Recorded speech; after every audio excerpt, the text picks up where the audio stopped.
Picture this. You're walking through the marble streets of ancient Rome. It's the year 67 AD. The scent of incense clings to the air, and the imperial banners ripple in the wind. Then you see him, Emperor Nero, ruler of the Roman world, strolling proudly through the forum. But he's not alone. On his arm is a woman draped in silks and jewels, her face serene, delicate, almost too perfect. Whispers chase them like shadows, because everyone in Rome knows the truth. That woman isn't a woman at all. She was once a boy named Sporus, and what Nero did to him would become one of the most disturbing acts of identity erasure in recorded history. But to understand how such a horror could happen, to see how power could become so twisted, it's not enough to begin with Sporus. We must start with Nero himself and the mask of promise he once wore. The rise of a golden boy. When Nero ascended the throne at just 16 years old, many believed Rome was entering a new era of enlightenment. He wasn't a brute like his predecessors. He was artistic, eloquent, even likable. In the early years of his reign, Nero cut taxes, invested in public festivals, and patronized the arts. He walked among the people, performed in theaters, and fancied himself a man of culture rather than conquest. For a moment it seemed Rome had been blessed with a philosopher king. But behind the golden mask, something darker was already taking root. Because Nero was not raised to be stable. He was raised to be worshipped. From childhood he was told he was divine, that his word was law, that no one could contradict him, not senators, not family, not even gods. That kind of insulation doesn't breed wisdom, it breeds delusion. And under the weight of unchecked power, the cracks began to form. Poppaea Sabina, the flame that sparked obsession. Her name was Poppaea Sabina, and she was unlike anyone Nero had ever known. Beautiful beyond measure, ambitious enough to stand beside an emperor, and intelligent enough to manipulate the most dangerous court in the world. At the time, Nero was married to Octavia, daughter of the former emperor. Their union was cold, political, a pairing of lineage, not love. Octavia was quiet, reserved, and deeply uncomfortable in the limelight. Poppaea was the opposite. She craved attention. She wore beauty like armor and ambition like perfume. Where Octavia faded into the background, Poppaea commanded every room she entered. Their affair began as a scandal. It ended in obsession. Nero wasn't just drawn to Poppaea's beauty, he was consumed by it. He began reshaping the empire around her. He divorced Octavia. He showered Poppaea with gifts, silks from the east, perfumes from Arabia, gold from Egypt. He surrounded her with guards not for her safety, but to monitor her every interaction. And when the time came, he gave her the most lavish wedding Rome had ever seen. But this wasn't love. Not really. This was possession. And possession always leads to destruction. When devotion becomes madness. Love, in its purest form, honors the freedom of the other. Obsession does the opposite. It tightens its grip until the object can no longer breathe. That's what happened to Poppaea. Nero didn't want a partner. He wanted an extension of himself, a living symbol of his power, his taste, his fantasies. He had artists sculpt her likeness, painters recreate her image, and architects design entire rooms to reflect her presence. Ancient sources tell us that Nero would spend hours watching her from behind curtains, silently studying her movements, like a collector admiring a rare treasure. At first, Poppaea used this obsession to her advantage. She was no fool. She knew that Nero's love gave her power. She promoted her allies, advanced her family, and carved out her own empire within the palace walls. But Poppaea had one fatal flaw. She wasn't afraid to speak her mind. Where others flattered Nero's ego, she challenged him. Where others feared his moods, she confronted them. She mocked his acting, argued over policy, and refused to live as a silent ornament. And that's what made her dangerous.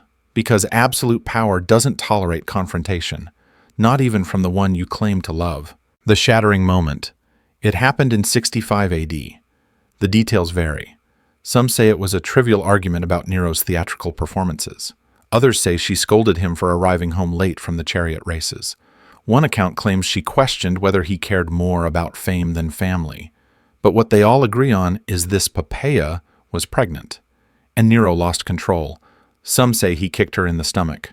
Others say it was a brutal, sustained beating.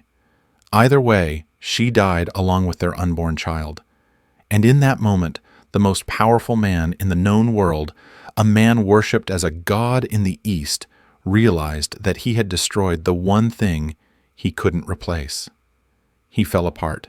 He collapsed over her body, begging for forgiveness, then screaming commands for her to come back, as if even death should obey the emperor of Rome. Physicians were summoned, offered bribes, and threatened with torture. But it was too late. Poppaea was gone, and with her, the last thread tethering Nero to reality snapped. The stage is set. He refused to cremate her, breaking Roman tradition. Instead, he had her body embalmed and entombed like a goddess. He built a cult in her name. He filled the palace with her statues. He made his courtiers refer to her in the present tense, pretending she was still alive. And in the midst of this delusion, he began looking for something or someone to bring her back. That's when Sporus entered the story. A boy, 14, maybe 15, soft-featured, quiet, and cursed with the face of a dead empress. The tragedy was about to begin, and the golden mask of Nero's early reign was about to crumble into something far darker, something grotesque. The living doll. After Poppaea's death, Nero didn't grieve like a husband. He unraveled like a man who had mistaken love for ownership and now had nothing left to own. The emperor, who once thrilled Rome with poetry and theater, now stalked his own palace, speaking to shadows. He ordered Poppaea's body embalmed and entombed in a mausoleum grander than any empress before her. He called her divine, built a cult around her, forced senators and nobles to refer to her in the present tense as if she were merely away, not gone. He refused to sleep alone, refused to dine without her seat being set. He even had slaves whisper her name behind him as he walked so he might believe she was following. But love doesn't return when you summon it. And obsession, when starved, begins to rot into madness. That's when Nero saw him, the boy who looked like her. His name was Sporus, barely a teenager, maybe 14 or 15, born into slavery within the imperial household, raised in proximity to wealth but never belonging to it, trained for clerical duties, intelligent, discreet, invisible by design. But one thing set him apart: his face, delicate cheekbones, soft jawline, large expressive eyes, and something else.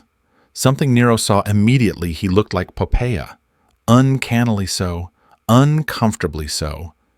In the ancient Roman world, physical resemblance wasn't just visual, it was spiritual, a sign of cosmic alignment, divine return.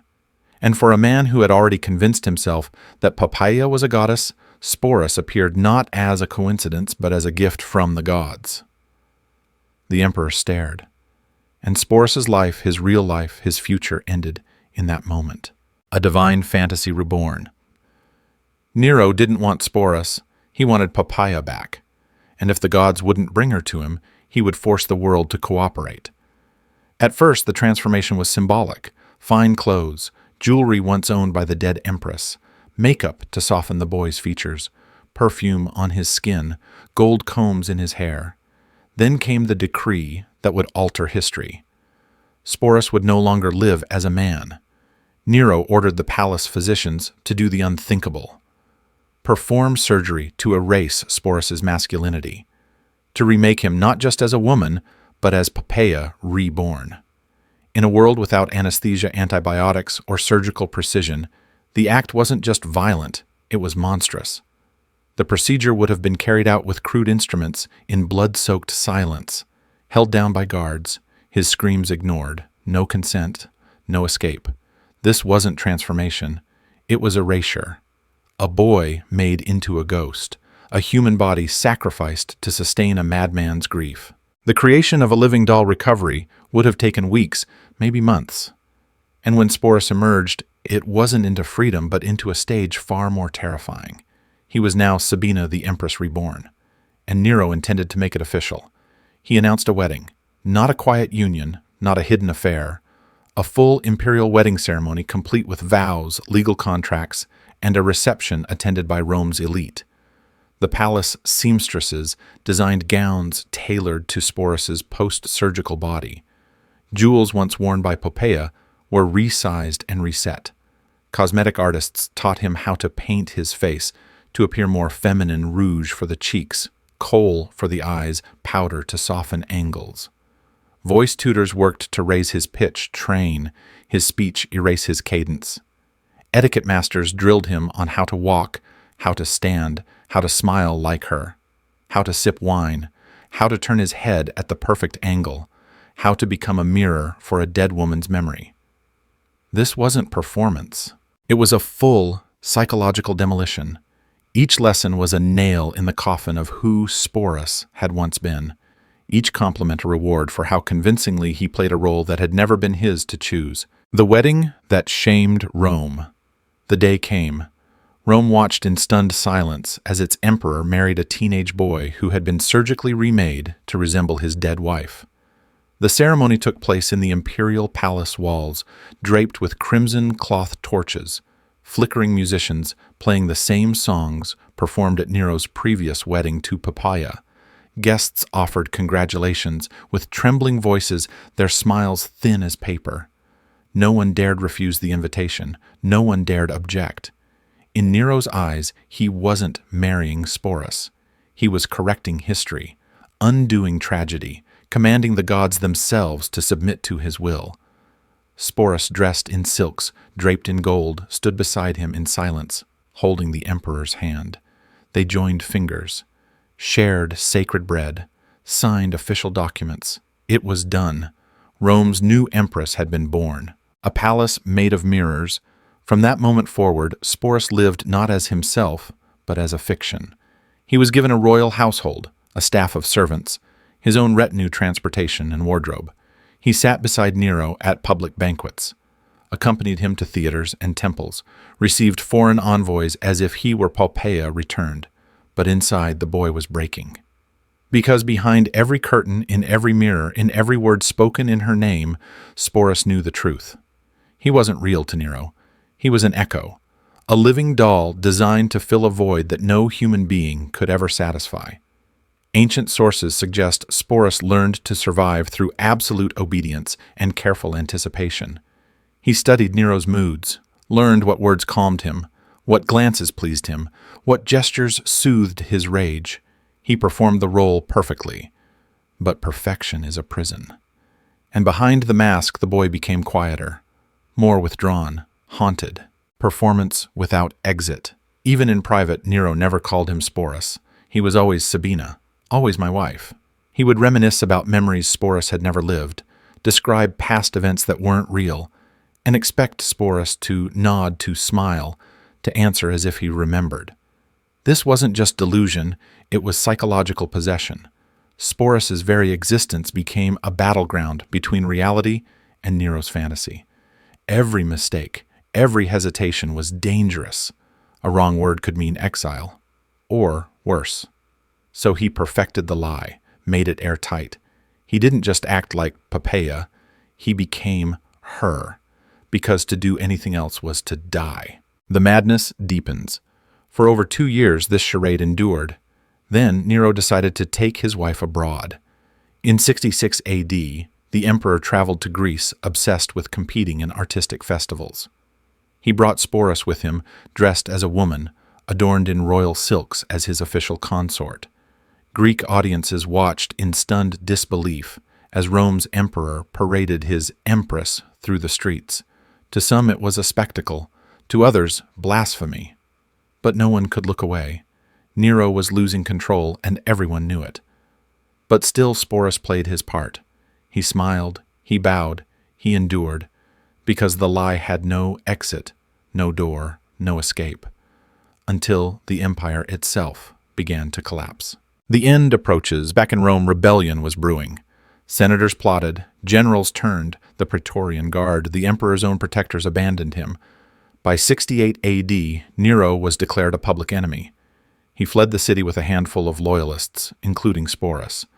They hid in a villa outside Rome, waiting for death. And, as the army closed in, Nero made one final demand. he ordered one of his aides to kill him. Then, when the man hesitated, took his own life. The emperor who ruled the known world with art and terror died on a borrowed couch, bleeding from the throat. And for the first time in years, Sporus was alone. But the nightmare wasn't over, because now Sporus wasn't just a victim. He was evidence, a living reminder of Nero's madness. And powerful men don't like reminders. The final performance. When Nero died in 68 AD, the empire didn't weep. There were no mourners in the streets, no public memorials, no mourning processions. Rome exhaled. But in the shadows of that breath, Sporus remained not as a free man, not as a survivor, but as a symbol, too dangerous to erase and too fragile to redeem. He had played the role of Nero's empress for nearly 3 years. He had lived in silk and walked beside a mad god. Now, without the emperor's protection, he was no longer a person. He was an artifact, a living relic of a fallen regime, and everyone wanted to control him. He had been Nero's fantasy. Now he would become everyone else's property. A pawn in a blood-stained game.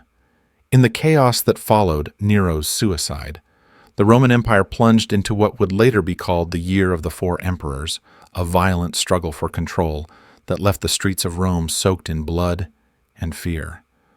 Sporus was passed from man to man like loot, like a piece of imperial treasure, like a weapon with too much history to ignore.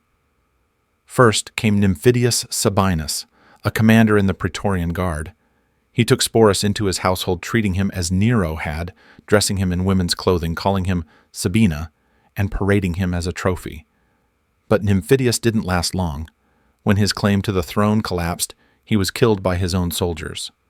Then Sporus fell into the hands of Otho, one of Nero's former favorites, and another short-lived emperor.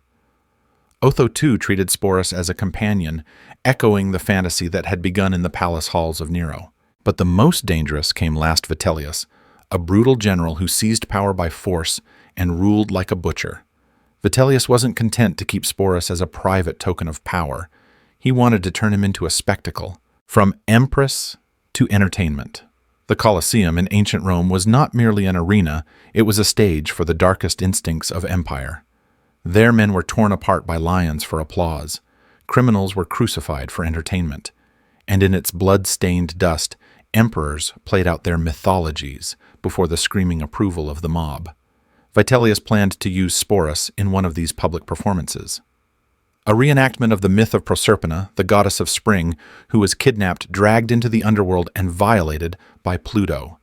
It was a play, a show, a ritual humiliation of cosmic proportions, and Sporus, already mutilated, already erased, was cast as the virgin goddess. The plan was simple. He would be sexually violated in front of thousands, symbolic of his own descent into Roman hell. It would be entertainment, a cruel joke at the expense of a life already shattered, and it would be Sporus's final degradation. The last decision, that was truly his. But Sporus still had one choice left, and he took it. Rather than suffer one more performance, one more lie, one more violent act done to his body, in the name of imperial pleasure, he ended his own life. Some say it was poison. Others suggest a blade. The method doesn't matter. What matters is that he chose. He chose to reclaim his dignity, not by surviving, but by refusing to be degraded further. In a world where his body had been a battlefield, where his soul had been rewritten and replaced, where his name had been stripped and reshaped, Sporus finally said, no. And that no in its silence echoed louder than the cheers of any Roman crowd. The forgotten boy behind the mask. The tragedy of Sporus isn't only in what was done to him, it's in how history forgot who he was. No letters remain, no writings, no portraits of him as a child, no words spoken in his voice. All that's left are records of what other men made him become. We don't know what he dreamed of. We don't know if he ever fell in love. We don't know if he liked music or hated olives or laughed at bad poetry, because Sporus stopped being a person the moment Nero saw him. From then on, he was a vessel, a mirror, a performance, and in the end, he was broken by the weight of the stories others forced him to carry. Power, Identity, and the Empire of Delusion. It's easy to look at the ancient world and see monsters, to call Nero insane, to view Vitellius as cruel, to dismiss the entire empire as a grotesque play of blood and pride. But Rome was also a mirror, and in that mirror we still see reflections of ourselves, because Sporus' story isn't just about one boy in a palace. It's about what happens when a human being is reduced to a role, when identity is stripped for the sake of power, when someone's body becomes the battleground for another's grief fantasy or control. It happens in palaces. It happens on stages. It happens today. And that's what makes his story still relevant, still necessary to remember. A cautionary tale carved in silence. In the end, Sporus never got justice. He never got his name back. He never got to be remembered for who he really was. But his story has endured hidden in the margins of ancient texts, whispered through history by those who read between the lines. And in remembering him not as a curiosity, not as an empress, not as a footnote in Nero's collapse, but as a boy who was broken and brave, used and defiant, erased and still human, we honor something far greater than empire. We honor resilience. We honor the quiet power of saying no. What we can learn. There's a deeper lesson in Sporus' life, one that transcends centuries and borders. It's this: when we dehumanize others, we deconstruct ourselves. Nero wasn't just destroying Sporus, he was hollowing himself out in the process. Every lie he forced Sporus to live was a mirror to his own emptiness. And every man who treated Sporus as a possession inherited a fragment of that moral rot. But when Sporus refused to play the final part in Vitellius's theater of cruelty, he broke the chain. In death, he did what no one had allowed him to do in life. He made a choice, a real one, a human one. And that's what makes him more than a victim. That's what makes him a voice, quiet but unforgettable. Final reflection. We often speak of ancient history as grand, dramatic, larger than life. But history is not made of emperors and wars alone. It's made of people. People who didn't write the rules, people who were caught in the machinery of ambition, people like Sporus. He was never meant to be remembered, but he is. And in remembering him, we challenge the cruelty that shaped his world.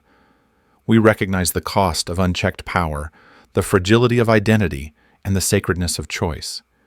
His body was reshaped. His name was stolen. His soul was cornered. But in the end, he refused. That refusal is what survives. That refusal, quiet, tragic, brave, is why Sporus matters. Even now, even 2,000 years later. Power and resistance. The final lesson history often remembers the conquerors, the emperors, the generals, the names carved into marble. But sometimes it's not the voices of power that echo across time. It's the whisper of those who were never meant to be remembered at all. Sporus was never meant to be remembered. He was never meant to be seen as a person. He wasn't written into history as a subject, but as a shadow attached to the legacy of a mad emperor, a symbol of Rome's moral collapse. His name survived in passing, buried beneath layers of cruelty, confusion, and spectacle. Yet somehow that shadow speaks. Because behind the pageantry and the horror, behind the silks and the theater, what Sporus endured reveals something deeper, what power really is, and what it does when no one stops it, and what one act of quiet resistance can still mean even when it comes at the very end. Power, when left unchecked, devours. Nero didn't begin as a tyrant. He began as a boy with potential, praised, pampered, worshipped. But no one told him no. No one challenged him. And in that vacuum of accountability, his identity curdled. He mistook love for ownership, art for entitlement, power for divinity. He erased others to comfort himself. And when he could not resurrect the woman he loved, he rebuilt her in flesh through violence, through force, through the mutilation of a child. That is what unchecked power becomes, not greatness, but delusion. It remakes the world in its own reflection, regardless of how many lives must be shattered to preserve the fantasy. Sporus wasn't chosen. He was used. His face reminded Nero of Poppaea, and so his identity became irrelevant. His dreams, his voice, his future, none of it mattered. What mattered was what Nero wanted to see, what he needed to control, what he demanded the world become. And no one stopped him.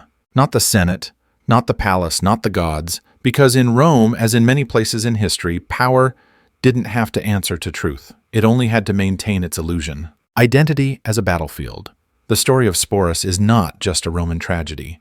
It is a human tragedy, because what happened to him is a deeper kind of violence, the erasure of self. He was forced to live as someone else, not for a day or a ceremony, but for years. He was surgically altered, draped in someone else's clothing, given another person's name, memories, duties. He was made to perform a role that wasn't his just to survive. And that performance didn't end with Nero.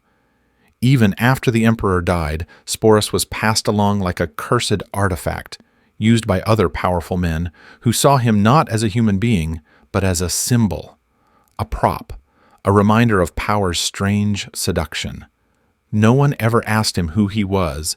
No one ever let him exist on his own terms. And that's the greatest cruelty of all. He was alive, but never allowed to truly live. Silence as survival. Refusal as rebellion. There's something profound about how Sporus endured. He adapted. He played the role. He read the room. He learned when to smile and when to be still, when to speak and when to say nothing. That wasn't weakness. That was survival. He was trapped in a world where any resistance, any crack in the performance could get him killed. So he endured the only way he could by performing perfectly. But even that kind of endurance comes at a cost, a deep internal cost. Because to survive like that means becoming a stranger to yourself. Until one day Sporus was faced with a final humiliation, to be sexually violated in the Colosseum for public entertainment, a mockery of a goddess's rape reenacted with him as the victim. And that's when he did the one thing no one expected. He refused. He chose death, not out of defeat but out of dignity. In a life where every choice had been made for him, this was the first and last choice that belonged to him entirely. And in that refusal, he reclaimed something that had been stolen since the moment Nero saw his face, his humanity. Why Sporus still matters. You might wonder why remember this. Why tell this story now? Because it's not just ancient history, it's a mirror. We still live in a world where power seeks to rewrite truth, where individuals are molded, judged, and erased to fit someone else's narrative, where silence is demanded and compliance is rewarded. Sporus' story reminds us what that costs. It shows us how easily a human being can be turned into a performance, how obsession can wear the mask of love, how grief, when infected with power, can become violence. But most importantly, it shows us something sacred, that even in the darkest corners of history, even when every choice has been taken, the final no still belongs to you. We owe him more than silence. History has largely reduced Sporus to a symbol, the boy-wife of Nero, the tragic ornament of imperial madness. But that's not how we should remember him. We should remember the boy behind the costume, the soul buried beneath the silks, the quiet courage of someone who, in a world that constantly told him he was nothing, chose to be more than a role. He was not Poppaea. He was not Nero's empress. He was not a goddess or a toy. He was Sporus, a boy who suffered, who adapted, who survived longer than anyone expected, and who in the end refused to be destroyed on anyone else's terms. That is not weakness. That is resistance. And that is why his story matters. The final lesson: power, when unchecked, will devour what it cannot control. Fantasy, when fused with authority, will destroy what is real. But the human spirit, even broken, silenced, disguised, has a way of speaking anyway. Sporus spoke through silence, through performance, through endurance, and in the end through refusal. We remember him not because he was powerful, but because he was never supposed to be remembered at all. Yet here we are, 2,000 years later, still haunted by the echo of his pain, still moved by the shape of his resistance, still learning from the price he paid to be seen. So let us see him clearly. Let us say his name not as a footnote, but as a lesson, not just about Rome, but about us. Sporus was not a symbol. He was a soul, and that soul, though crushed, never surrendered. That's the lesson history tried to bury. But we're here to remember it, and in doing so, we honor him.